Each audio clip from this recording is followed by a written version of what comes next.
नमस्कार विद्यार्थी मित्र मैत्रिणींनो, मी वसे मॅडम। आज आपण काय करूया, 8वी महाराष्ट्र बोर्डचं जे पुस्तक आहे सायन्सचं, त्याच्यामध्ये लेसन आहे हीट। तर त्याच्यामधले न्यूमरिकल्स आपण बघणार आहोत। तर आता इथे बोर्डवरती मी क्वेश्चन लिहिलेला आहे, a bridge is made from 20 metre long iron rods at temperature 18 degree centigrade. The distance between two rods is 0.4 centimeter. Up to what temperature will the bridge in good shape? आता मुळात हा question समजावून घ्या। हा question कशाच्या संदर्भात आहे, तर हा क्वेश्चन आहे लिनियर एक्सपान्शन ऑफ सॉलिड्स। म्हणजे काय, तर हीट मुळे काय होतंय, सॉलिड मध्ये चेंज होतो। 3 प्रकारे चेंज होतो। एक होतो लिनियर एक्सपान्शन, दुसरा एरिया मध्ये चेंज होतो, व्हॉल्यूम मध्ये चेंज होतो। त्यातला हा जो क्वेश्चन आहे हा कशावरती आधारित आहे, तर लिनियर एक्सपान्शन म्हणजे काय आहे की 2 रॉड्स आहेत, यांच्यामधलं डिस्टन्स दिलेला आहे 0.4 सेंटीमीटर। जसं की टेम्परेचर वाढेल तसं तसं याच्यामध्ये एक्सपान्शन होणार आहे आणि मग ही जी गॅप आहे ना, ती गॅप कमी होणार आहे।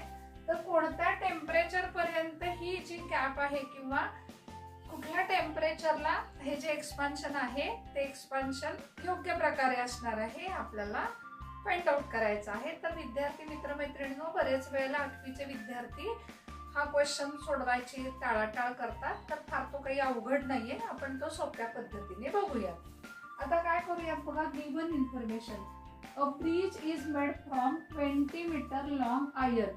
तर ही झाली इनिशियल लेंथ, इथे आपण लिहूयात गिवन इनिशियल लेंथ म्हणजे काय आहे, किती मूळची किती, इनिशियल म्हणजे ओरिजिनल असं म्हणू शकता तुम्ही, ही आहे 20 मीटर।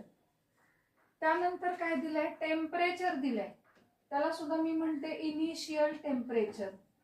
इनिशियल म्हणजे मूळचे सुरुवातीचे, T1 किती दिलेलं आहे, 18 डिग्री सेंटीग्रेड। त्याच्यानंतर डिस्टन्स बिटवीन 2 रॉड्स म्हणजे काय, L2 मायनस L1 म्हणजे फायनल काय जी लेंथ होईल ती आणि ओरिजिनल या दोघांमध्ये किती गॅप आहे, 0.4 सेंटीमीटर। आता हे जे लिनियर एक्सपान्शन जी मी म्हणत आहे ते कसं असतं, तर हा जो डिफरन्स आहे की नाही L2 मायनस L1 हा डायरेक्टली प्रपोर्शनल असतो, कशासाठी, original length into change in temperature, into change in temperature. मग जेव्हा तुम्ही याच्या आधी मॅथ्स मध्ये व्हेरिएशन हा लेसन शिकलेले आहात आणि तुम्हाला माहिती आहे की जेव्हा व्हेरिएशन डायरेक्ट असतं किंवा इनव्हर्स असतं त्यावेळेला तिथे तो प्रोपोर्शनॅलिटी कॉन्स्टंट। तर इथे सुद्धा येतो प्रोपोर्शनॅलिटी कॉन्स्टंट की ज्याला म्हणायचं आहे लॅम्बडा। आता हा तुमचा जो ब्रिज आहे तो कुठल्या मेटलचा आहे, आयर्नचा। तर प्रत्येकाचा प्रोपोर्शनॅलिटी कॉन्स्टंट तुमच्या पुस्तकामध्ये दिलेला आहे। आयर्न साठी आहे तो 11.5 इंटू 10⁻⁻⁶।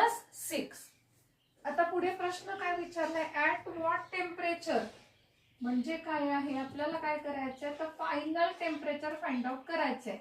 ऍट व्हॉट टेम्परेचर म्हणजे कोणत्या टेम्परेचरला पर्यंत हे चालेल, ही गॅप जी आहे ती 0.4 ची जी गॅप आहे ती इकडून दोन्ही रॉड वाढणार ना, 0.2 इकडून वाढू शकतो, इकडून 0.2 वाढू शकतो। तर आपल्याला ते काय करायचंय, टेम्परेचर फाइंड आउट करायचं आहे। आता मी काय करते, याचा लिहिते फॉर्म्युला। ह्याचा फॉर्म्युला काय बघा, L2 minus L1 is equal to, इथे मी लिहिलं होतं की डायरेक्ट प्रपोर्शन, इथे मी काय लिहिते आहे इज इक्वल टू। का लिहिते आहे इज इक्वल टू, तर डायरेक्ट प्रपोर्शन जे आहे ते मी आता कशामध्ये कन्वर्ट केलं, इक्वेशन मध्ये कन्वर्ट केलं। जेव्हा इक्वेशन मध्ये कन्वर्ट करते तेव्हा मी घेते proportionality constant into L1 into change in temperature, आपण दाखवूया डेल्टा टी। आता काय करूया, व्हॅल्यूज लिहूयात। बिफोर दॅट ही जी लेंथ आहे मीटर मध्ये आहे, ही कशामध्ये आहे, सेंटीमीटर मध्ये आहे। तर आपण काय करूया, मीटरचे सेंटीमीटर करूया। म्हणजे 20 ला मी कितीने मल्टिप्लाय केलं, 100 ने मल्टिप्लाय केलं। आता मी व्हॅल्यूज लिहिते, ही 0.4 लिहिते, हा लिहिते 11.5 इंटू 10⁻⁻⁶। हा L1 मी लिहिते 20 इंटू 100 आणि इथे लिहिते मी डेल्टा टी।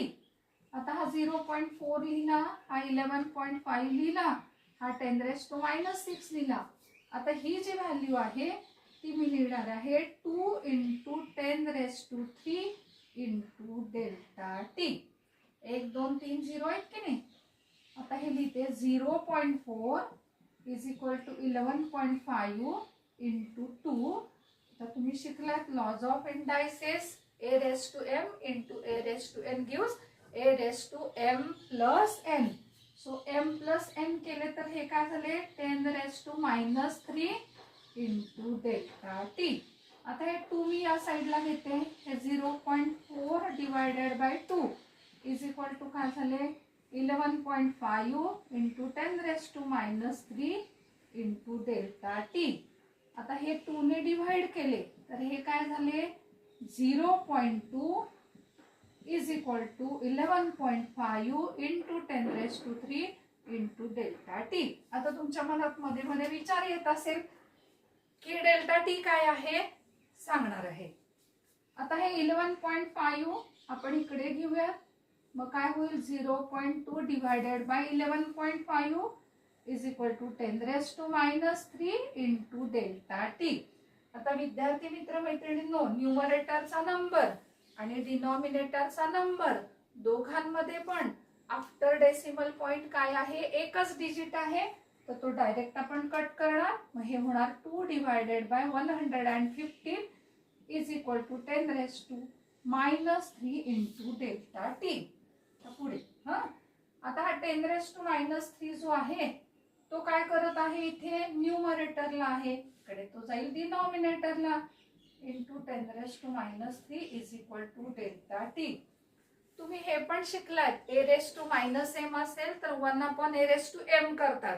म्हणजे काय डिनॉमिनेटरला जर का पॉवर निगेटिव्ह असेल तर ती न्यूमरेटरला गेली तर ती पॉझिटिव्ह होते. मग आता हे 2 × हे 10⁻³ झाले plus divided by 115 = delta T. हे काय झाले 2 × झाले 1000 डिवायडेड बाय 115 × डेल्टा टी. येते लक्षात.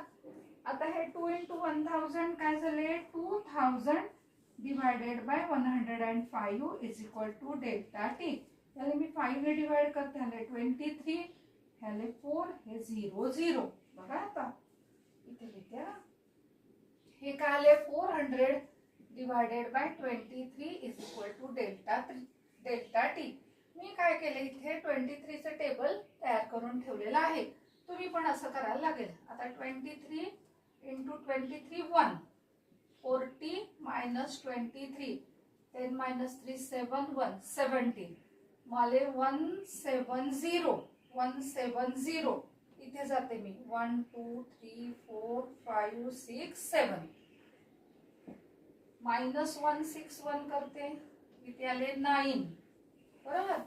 मग 9 आले तर मी घेतला डेसिमल पॉइंट. इथे घेते 0. कुठे जाते 3 90 - 69 10 - 9 1 6 + 1 7 9 - 7 2 21 इथे 0. तर मग डेल्टा टी किती आला माझा 17.30.